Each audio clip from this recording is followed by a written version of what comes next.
Good morning.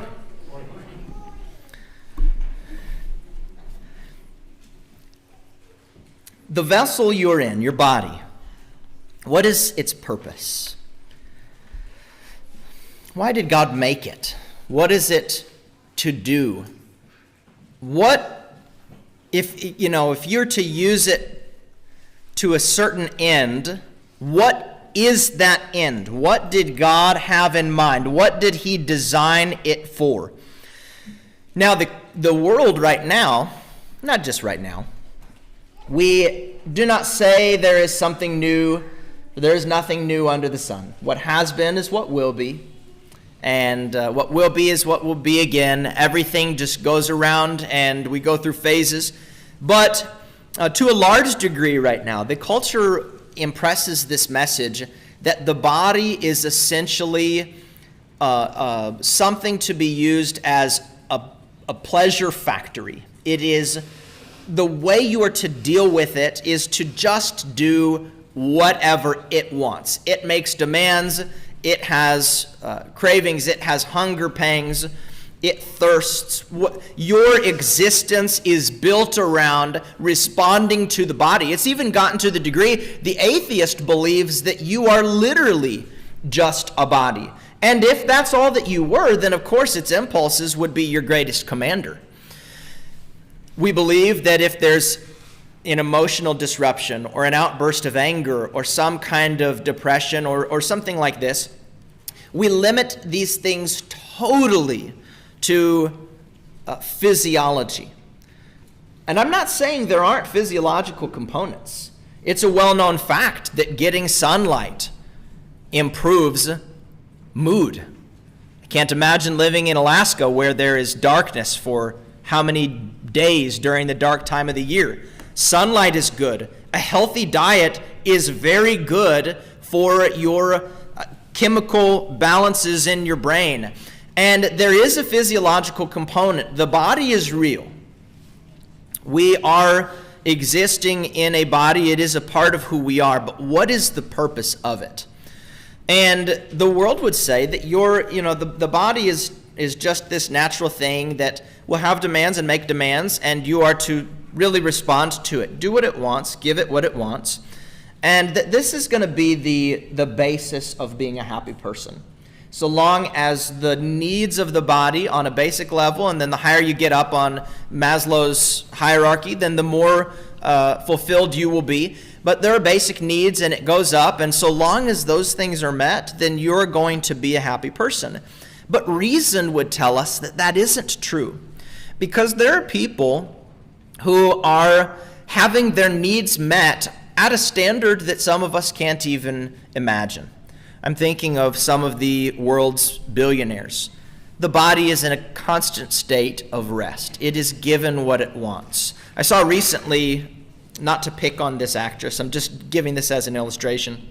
I saw that a headline that said that Scarlett Johansson was suing Disney because they released the Avengers: The Black Widow prior to its release from the movie theaters. So Disney Plus put it on their streaming platform before it was out of theaters. And she was suing because she said that this made her miss out on X number of dollars. She makes more money per movie theater purchase than she does a person on a streaming service. And, she's got a net worth of $165 million. Still upset, still angry, still willing to put all of this time and energy into suing for more millions of dollars. The point is, the body never really is quenched. You can give it everything it wants, and once you've given it, it only wants more. Don't we know this to be the fact? Don't we know this? We know that there are people who have everything the body could ever want, and yet they're agonizingly searching for meaning. We know people who lack a great deal of the basic needs that we take for granted, and they have a transcendent joy and peace within them. So we know that the body is not just this factory for pleasure. There is a lot more to it, and this morning the message is going to be built around what is the purpose of this body? How am I to be using it? Where am I to go with it? What should I put it through? And what is the will of God as it concerns that? So this is in Romans chapter 6, continuing. This is message number 48 in Romans. Turn to Romans 6. Last week we started this section. We looked at the first of 4 commands that are found here. And we're going to be looking at the latter 3 today. So we're going to look at commands 2, 3, and 4. But I want to read Romans 6, 12 to 14. Therefore, do not let sin rule in your mortal body. Notice, do not let sin rule in your mortal body. That's this physical vessel. For you to obey its passions. Its being the body's passions. Grammatically, in Greek, that is what it refers to. It doesn't refer to sin. It refers to the body. Do not let sin rule in your mortal body, for you to obey the body's passions. Your body has passions. It has desires. It has things that it wants. And you are to not let those passions be oriented in the direction of sin. As sin comes over top of you with all of the things God made your body to be and do, and let sin be the master of it, to lead those desires in wrong directions. But he says, do not present your members. This is the physical members of your body. Do not present them to sin as tools for unrighteousness, but present yourselves to God as living from the dead, and present your members to God as tools for righteousness. Now, there are 4 commands, 2 things he says don't do, and 2 things he tells us to do. Do not let sin rule in your mortal body. We looked at that last week. Number 2, do not present your members to sin as tools for unrighteous activity. Number 3, present yourselves before God as living from the dead. And number 4, present your members as tools of righteousness for God. So let's look at those. The first one is a negative command. There's value in saying don't do this because it places boundaries and it places limits. But a boundary isn't everything that we need. We also need to know proactively what am I to be involved in doing. The Christian walk isn't just don't do these things, but mostly, in fact, the vast majority of how you avoid doing the things you're not supposed to do is by doing the things you are supposed to do. That's just the way it works. So the second 2 commands we're going to look at this morning, which are 3 and 4 in this series of 4 commands, they're going to be proactive. Here's what we do. But the first one is still a don't do this. And it paints an interesting picture. Don't present your members to sin as tools for unrighteousness. Just picture that in your mind, what he's telling the Christian not to do. There's somebody you just envision who is leaving where they are, and they're going and they're seeking out and they're searching out the old master whose name is sin. And this is sin would be broad. This is the enemy, this is the devil, this is his demons, this is all of the worldly influence and all of that. But it's all encompassed under this term sin. And he says, Christian, don't take this vessel, this body, and go to present it before sin, to say to sin, what would you have me to do? See my hands and my feet and my eyes and all that I am? Use these things in the way that you think will make me feel the best. This, in a nutshell, is what this world would have us to think is a good thing. And he's saying, don't do it. And the thing that kind of is a stunning contrast is the command last week that we looked at was, the first thing he said was, do not let sin rule in your mortal body to make you to obey its passions.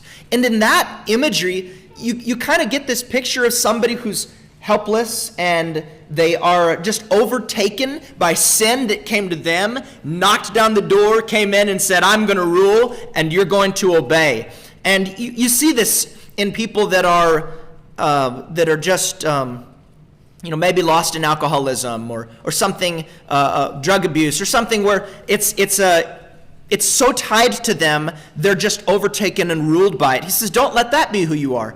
But the thing that strikes me is, in the second command, and by virtue of him saying don't do it, it tells me that there are many people that do it.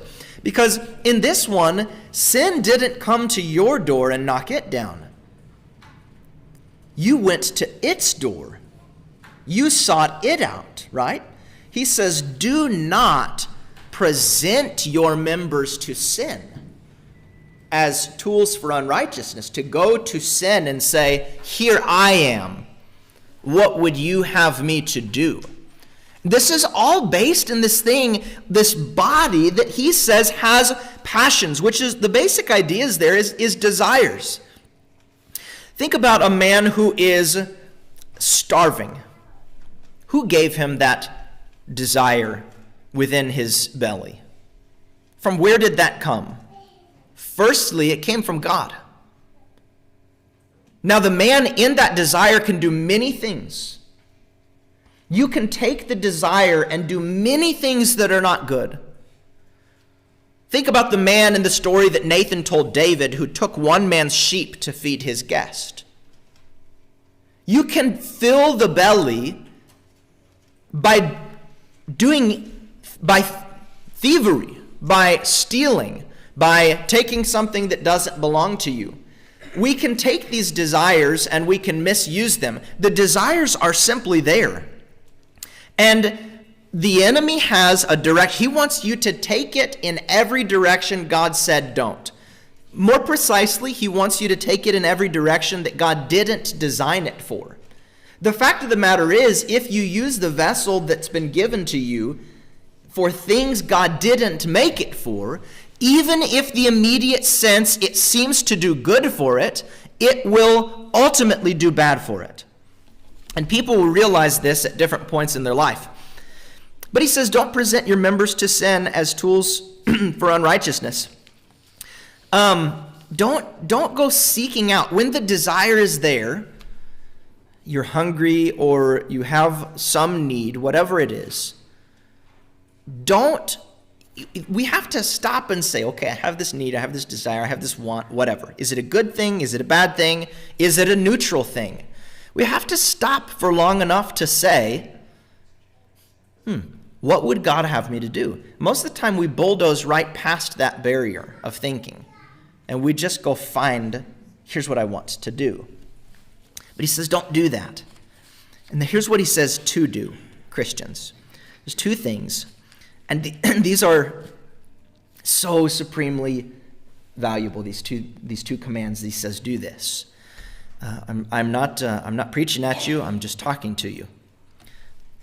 This is profoundly important that we get these two things.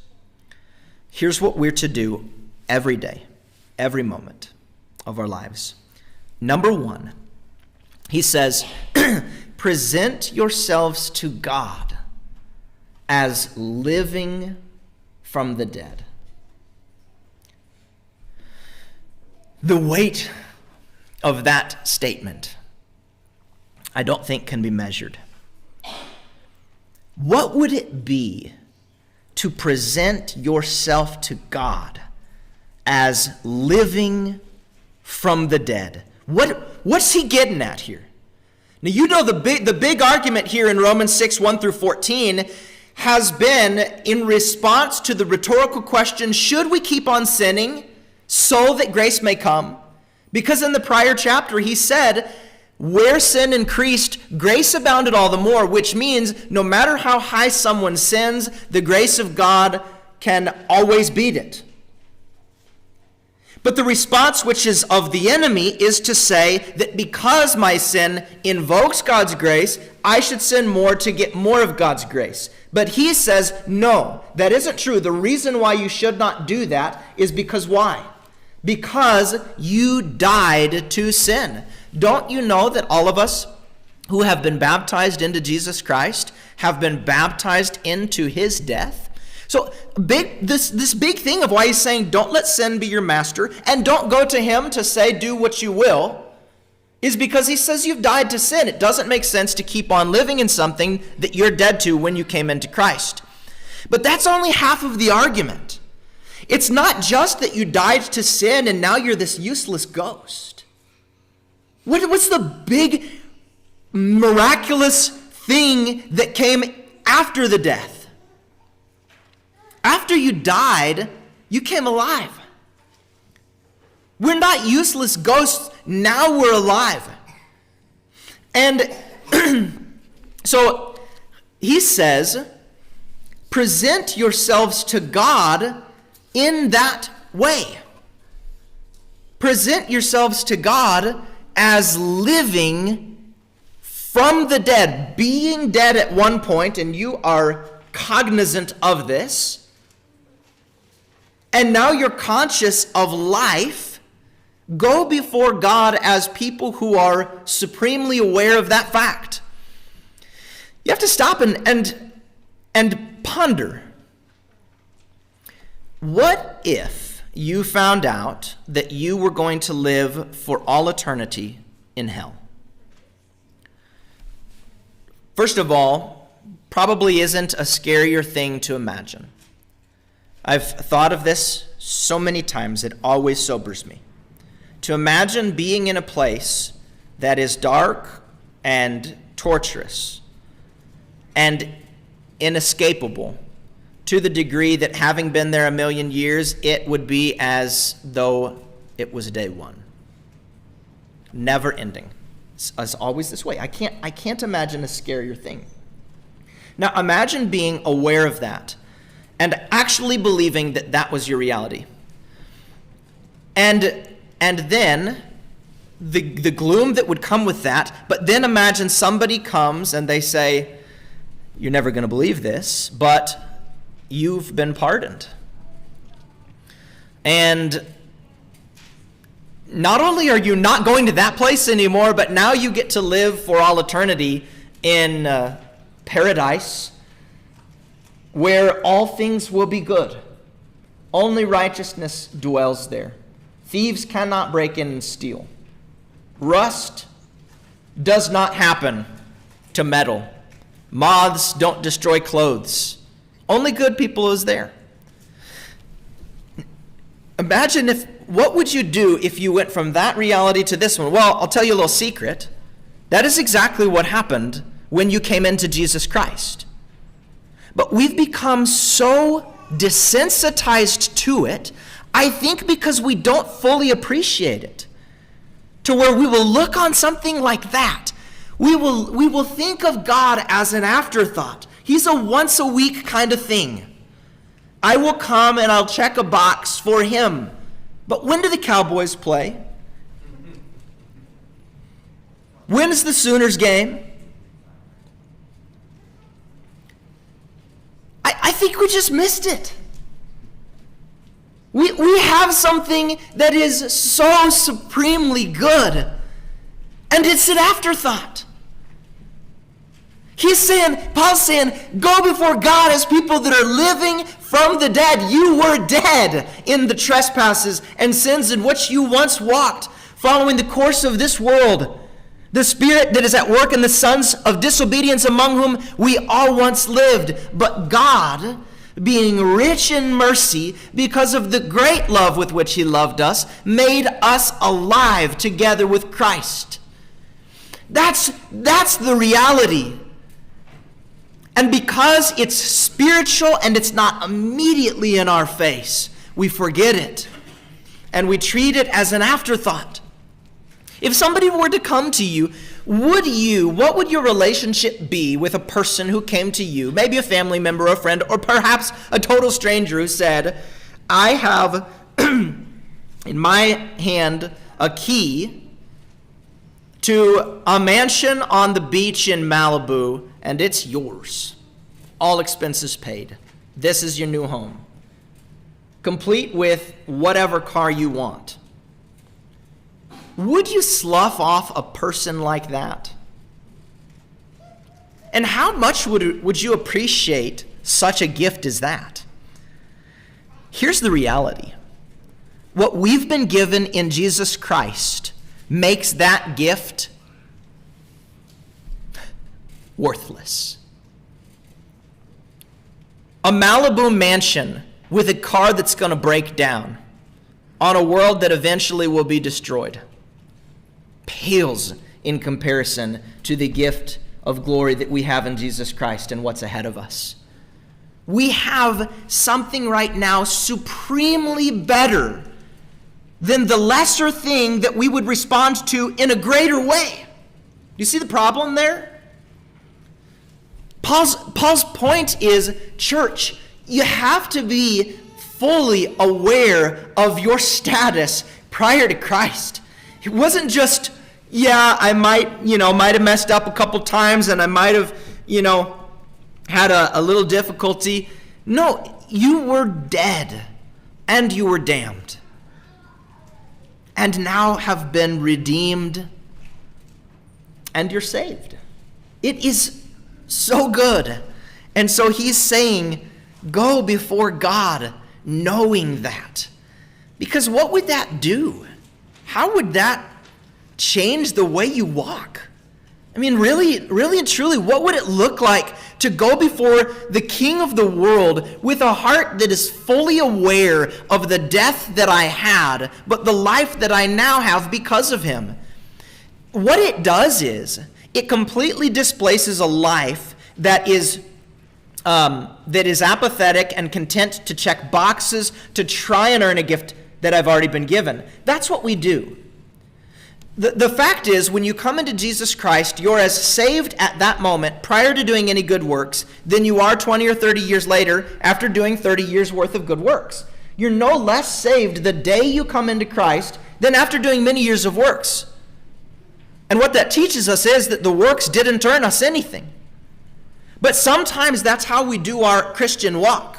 It's as though we're trying to check things off to say, God, I'm good, give me heaven. When really Christianity is a life of supreme gratitude for a gift that you were given without cost of your own. It was paid for greatly by somebody else.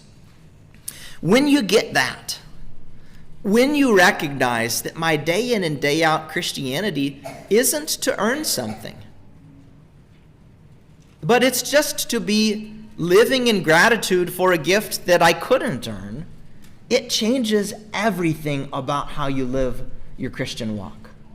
It makes it so sincere and so authentic, and you will do far more good, not directly trying to earn it, than when you thought you were trying to earn it and you lived in fear of not getting it.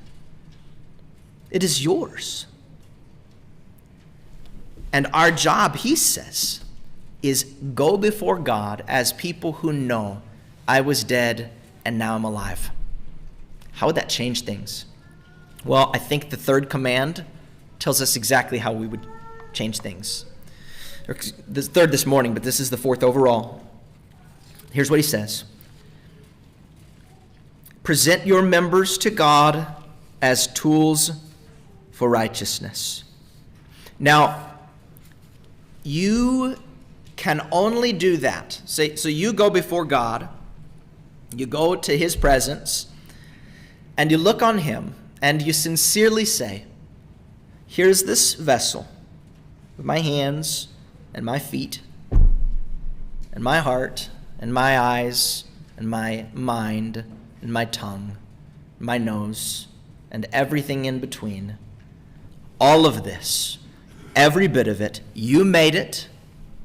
You made it with a supreme purpose. And for all of my days until this point, I have used it for things you forbade. I have misused it. I've squandered it. I presented it to a master who did not love me. He only wanted to destroy me. I believed lies, and on that basis, I used it for things that every time I knew after the fact it wasn't meant for that. But now, because of what you've done for me, this is yours. It has always been yours. But since it was sold to the enemy, now being redeemed, you've bought it back. I want you to use it for your righteousness, whatever that is.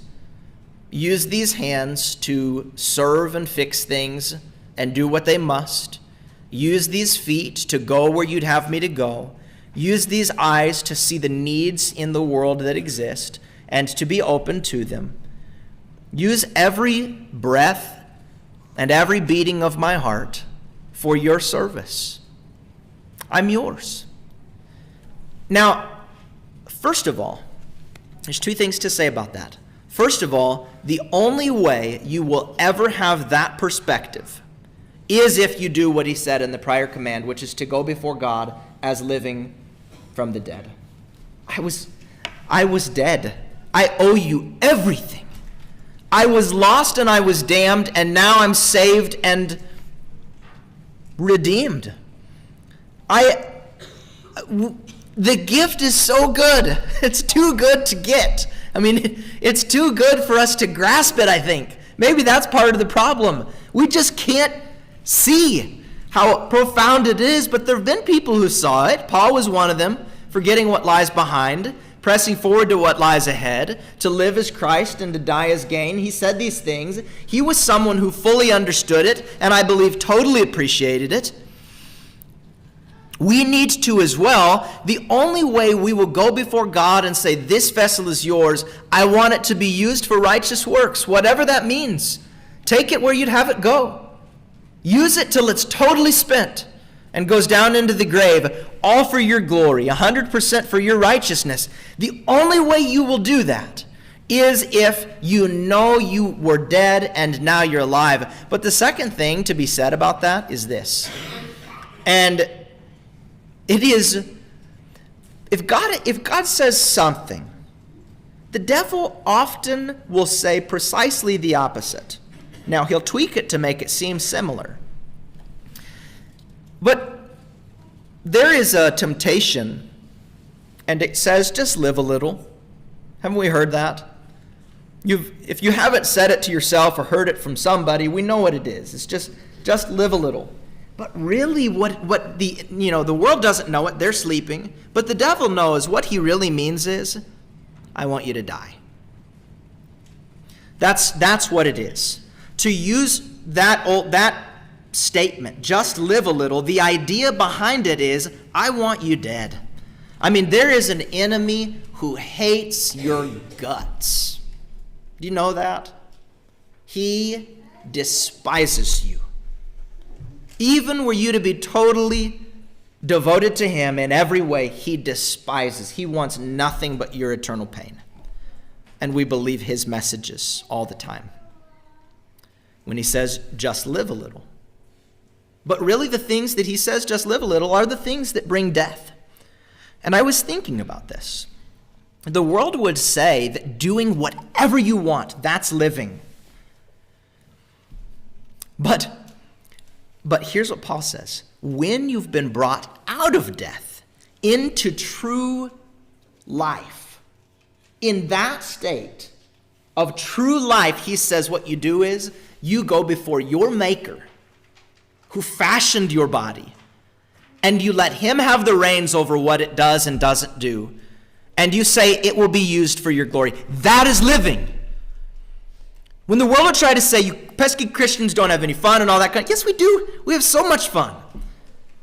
We have tons of fun. We just do it in ways that's not going to kill us. We do it in ways that actually works.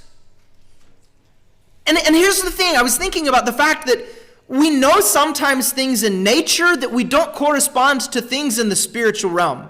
We know by nature. Here's my body. What food does it crave, really and truly? We talked about Satan's starchy fingers, McDonald's French fries, in the previous hour. The things it craves, by and large, what would happen to my body were I to give it all of those things? Sugar, polyunsaturated fats. What would happen to it if I gave it everything it wanted? It would die. I mean, the body can crave things that kill it, and we know well enough scientifically and in the health community that actually what's healthy is to eat foods a lot of times that don't taste as good, truly, to withhold from the things that taste the best, mostly, to exercise, putting your body through lots of pain to be fit, and the things that's actually good for the body, and we've got people that know this, and they put their body through hard things and they eat really bland stuff all the time because they know that really good living is more natural and less processed, and it's going to actually make me function better in the long run. You feel better, you have more energy, you sleep better, you're able to jump higher and run farther. Your breath works better. We know those things, so why in the spiritual realm do we think that it would be good to give all the things that we want? We know that that's not true. So Paul says, go to God and just give him your vessel. Say to him, this is yours. And the thing we must understand is, Paul says, that change in your disposition happens when you're now alive. When you really come alive, it isn't a strain. It's far less of a strain than the former life was. It isn't a strain. It isn't painful to live in righteousness. It's quite natural. It actually feels very good. You feel good in your person. You are whole as an individual. And that's true life. Jesus said in Matthew 16, whoever loses his life for my sake will find it. What did he mean? He meant give up this old way of living for you. Just give it up. Give it to him, and in that you will find true life. There are plenty in here who will testify this is true. How many have been on both sides of the tracks? All of us, to varying degrees. Hold to what you know to be true. I want to finish with this scripture from Romans 12. We'll look at this in depth when we get there. We'll probably spend 6 weeks just on this one verse. But he says to you, I appeal to you, therefore, brothers. This is after all of this theology that he's built. We get a little taste of it in chapter 6, where he talks about this body going before God. Present yourselves to God as living from the dead. Present your members to God as tools for righteousness. Now notice, and tell me this doesn't tie directly into that. I appeal to you, brothers, by the mercy of God, to present your bodies as a living sacrifice. Now that's interesting. Sacrifices usually are dead. But what happens in Jesus is that we're living from the dead, and now being alive, we become the sacrifice. Use my body for what you will. That is how he made it. That is how he designed it. That is how it will function and how it will work. Everybody's searching for this secret, and we know it. So let's live by it and let's share it. That's the message for this morning. If you have anything that you need, if you want to come into Jesus Christ through baptism, dying to the old man, now is the time. And we do have someone in the audience that is going to do just that. You can come forward, sister. Mary Alves has said that she wants to give her life completely to Christ. She believes that the Lord has been leading her to this for some time. She's been with us for a number of months and has been committed. And so she is wanting to make that ultimate commitment now, dying to the old person and living for Christ. So we're going to have that service in just a moment. You can sit right there. And